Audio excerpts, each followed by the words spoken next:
Ozzy, right? Ozzy's last show is around the corner. Do you have a fond memory you'd like to share with the people before we go, just to celebrate Yeah. Ozzy's career?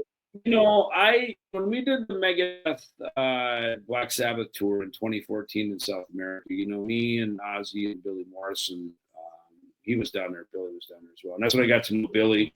And so the three of us would hang out, and on show days they invited me over to their camp, and it was fun. It was cool. There was a lot of conversations about music and clean living. We're kind of clean living guys. You know what I mean? So it's Ozzy was he's sharp, man. He's smart. He's obviously got a lot of experience, and he was just like hanging out with like a cool music guy.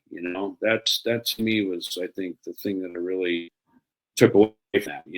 And he was like all of us. No matter how famous you are and all that kind of stuff, it's like you realize that we're all just musicians, and sometimes when you just hang out with people like that, it sort of demystifies it, and then you realize it's like, man, we're all, like I've said many times, we're all in the same band. You know what I mean? Like we're all just music buddies, and so it was just cool to. Metallica did that when we did the Big Four. Before we played a note together the night before show in Warsaw, we had a dinner. They set up a dinner with all the bands, no representatives, no managers, no security guards, just the four bands get together, break bread, have dinner, go around the tables, hang out. Hey, how's the kids? How's the wife? How's what kind of car you got in the garage? What you've been up to? Haven't seen you in a few years. You know what I mean? Just have those conversations. And that was, and like I think Lars said, he goes, what happens is usually, you'd start doing shows.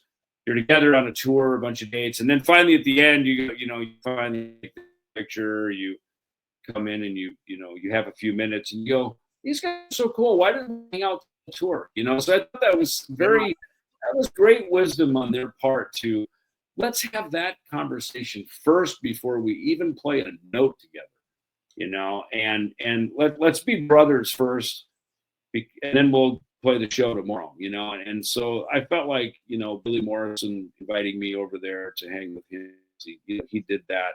I felt like there was a brotherhood, and I already knew Geezer, and so it was great. And then I'd see Geezer, Tony, and Paul, and it would be like, hey, what's going on, and so I felt like I got included into their family, and because we were the clean living brothers, you know what I mean? We weren't the troublemakers, you know what I mean? So it's like, it was good, you're on the right side of that, so Maybe it's a bassist thing. The bassist people, they tend to stay out of the trouble, It's usually what the nice was then Billy Morrison, I got, during COVID I did that also no cover record, and so I hit up Al Jorgensen's camp. I wanted Al to participate, he agreed to sing on Auf Wiedersehen, because he's friends with the Cheap Trick guys from the Chicago days. So he sang on Auf Wiedersehen, and it was, look, Al will throw one to you, you throw one to him, right? So we're at Al's house there in LA at his studio, and we're shooting the Auf Wiedersehen video and everything, which was super cool. And then within the year, maybe a year later, I got the call to go out and write and record with Al for that moral hygiene record. So, and I walked in the studio and Billy Morrison's there. I'm like, hey, I haven't seen you in a couple of years. And he is a fantastic guitar player. I mean, I just knew him as as a brother on the road. And then, guitar band was like, man, this guy's like musically, guy's really engaged. And so we wrote a song, and it was his idea. We were standing up at the pool after we wrote. It was interesting because Al had a Pro Tools guy in there, and he would just turn on and hit record, and everything we wrote, we were just writing riffs. He captured all of it, and Al was sitting in the room, kind of kicking back, grooving, going, yeah, that's cool. I like that. And he just kind of left us alone to just write. And his guitar player Caesar was there as well. And we went up to the pool and we were hanging out, and that's when Billy Morrison said to Al, he goes, we should really do is it Seek and Destroy, the Iggy Pop song? Am I saying that? Is that the right?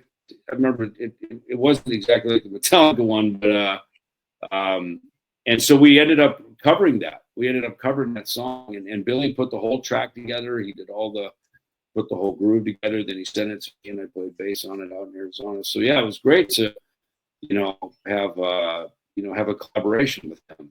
So yeah, it's funny that's how amazing. doors open to different shit. So very cool. Yeah, that's one thing I respect and I love about what you do, man. Because your career, you've not been scared to try new thing, experiment, and just branch out and just do what you love and play music. It's really cool that you do all of that. Yeah. Friday the 13th, we're gonna end it like this because it's Friday the 13th, right? So let's say they wanted to pick a song off of "Killing Is My Business" for the movie. What song would you want to be in that movie? A new Friday the 13th.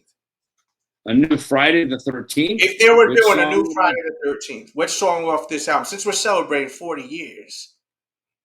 Well, I think for one of the scary, haunting pieces, start with Last Rites, right? Because just that piano intro sets up a good killing scene pretty well, right? Some scary's got it. Right? Yeah, the cross. That's a band. The way that bass comes the cross is like crazy. Would be in there. And I think also probably you could probably even put you could clip a little piece of Skull Beneath the Skin in there somewhere, you know what I mean? Like the beginning. Like the beginning sounds very haunting, like something very bad and dangerous is going to happen next, Oh, yeah, 100%. It was an eerie effing album. It had some eerie ass. It was eerie as hell. Like Looking Down the Cross was very eerie too. I thought that sounded pretty eerie. Yeah, look, because a lot of it's all this. And look, Sabbath kind of started it, right? Black Sabbath. They did these sort of this diminished. That's spooky. It's like a Boris Karloff. Right? Super spooky. That it's this diminished kind of triad thing, and the harmonic minor are some of the music talk there, but you start using those, and that's what we did, and that's what made it not. Whereas Maiden was minor keys, mostly pentatonic kind of stuff. When you take a pentatonic and you flat like the fifth, then it becomes that diminished thing. And I mean, a perfect example, probably the best example of that diminished thing is that beginning of Dave's solo in Mechanics. That that's all. I don't have a guitar here in the room, but it's all that is a classic. That's all diminished stuff, right? And that sound, and that's why I like the Skin, right? The intro, it's all these chromatic that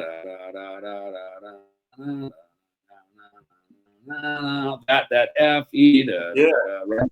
Those movements. Again, it goes back to this kind of neoclassical diminished. They called it the Devil's Tritone. Diminished is it's like a 1 flat 5 octave, right? So they called it the Devil's Tritone. People the shape or something like that. People actually, you could be executed for playing it back in a different days. Yeah, back in the days of the witches and stuff, right? So and Paganini was another guy that was the violinist Paganini. He was like the Ingrid of his day on violin, and so these were the inspirations of a lot of those songs, the musical inspiration for those songs. Yeah, I mean, it's once again, I'm glad that you came through. I wanted to celebrate this is such a historic album. It had to be talked about today, or Yeah, yesterday or today. It has to be. yeah, So I appreciate you being here, and man, and yeah, just besides it being so eerie, it's also got one of the most gangsta effing songs ever. We talked about that last time. That the actual title track, like a yeah, hitman going to take someone out, that, that's so gangster right there. Like, you yeah, know, yeah, yeah. No, it's pretty, that, and same with Love to Death, right? You know what I yeah, mean? And especially that last line, the protagonist, dies, goes to hell, thinking that uh huh. his girlfriend's going to be puritanical, and then oh, what do I see? You're down here, you're down here in hell with me. You know what I mean? So it just funny. They always called it tongue in cheek, which Yes. I guess it is, but I guess that's the literary term for it. But to me, there were always these, kind of flip the script kind of lyric writing where, you don't know where the story's going. It's suspenseful, cinematic, you know what I mean? And Mhm. and then all of a sudden at the end, the flip script, like I said, killing is my business.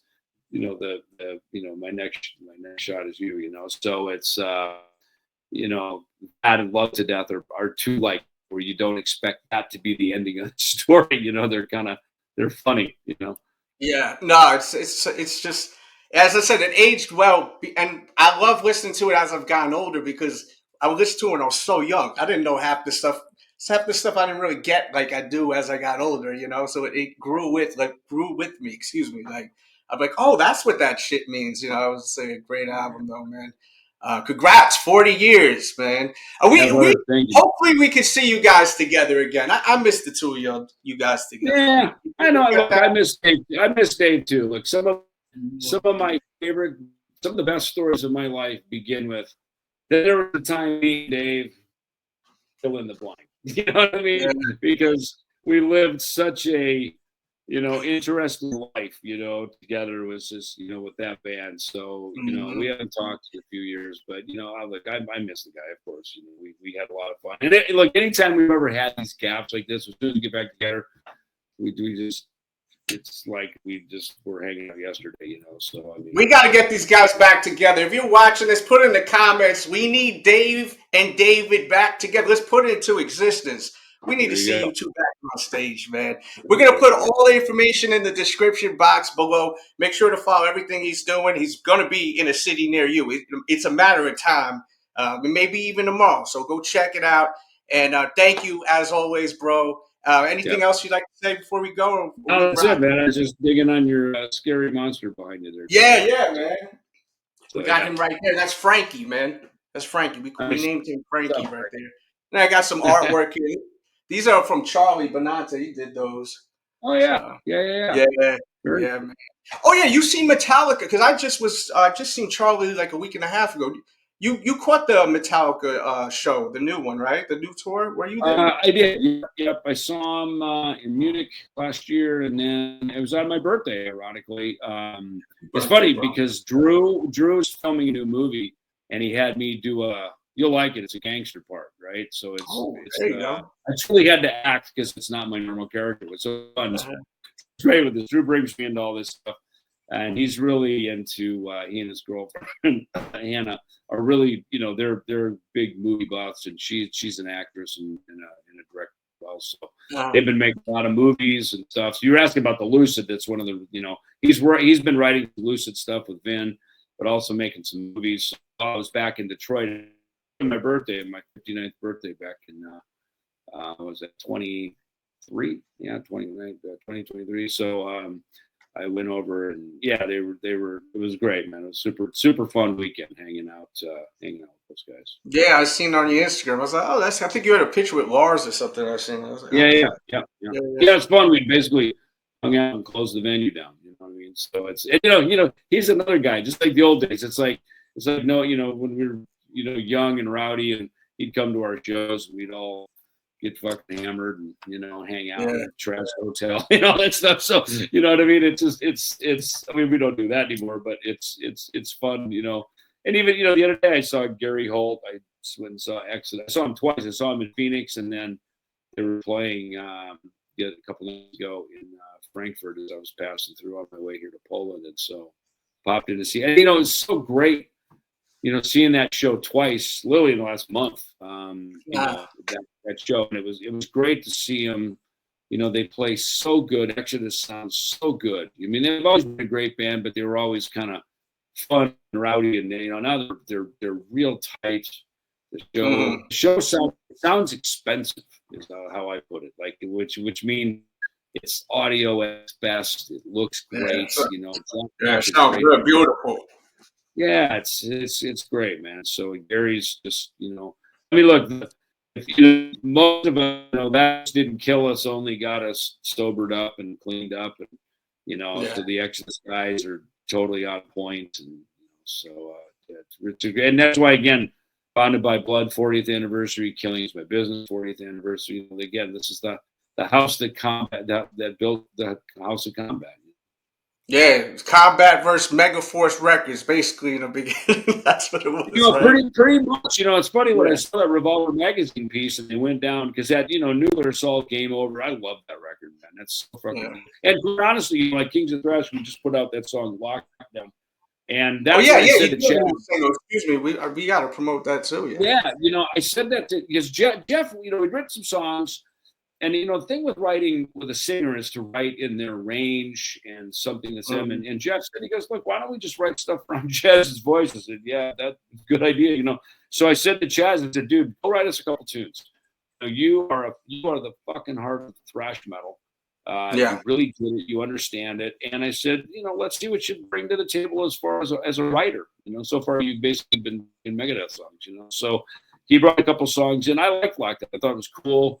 The lyric, I think people kind of miss the lyric. It's like, what's going on? I'm not in America today, but what's in America right now? I mean, fuck. I mean, the lockdown, even said, he goes, oh my God, this lyric, like prophetic. I said, that's the hallmark of a great fucking metal song, and you write something like, we wrote Holy Wars. Who knew, what all this shit that goes. No, there's no way you didn't know that was a banger when you recorded that. You guys were really Lockdown's the same thing, you know what I mean? And it's like, look just what's going on, in LA. Holy Wars is incredible.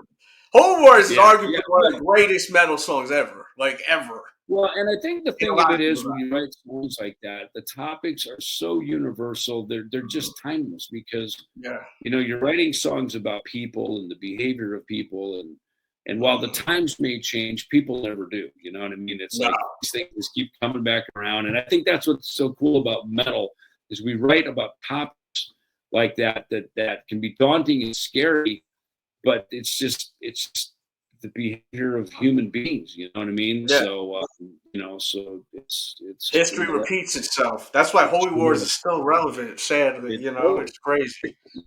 I mean, it's relevant right now, for sure. Yeah. I mean, it's crazy. This world is crazy, man. You know that. So, well, I don't want to keep any more of your time, man. I appreciate you so much, man. Like always. Once again, follow everything that David is doing. And thank you, brother. We out of here, man. Okay, buddy. Rock and roll, buddy. Yeah, See you, good man. One, bro. Thanks for your time. Bye.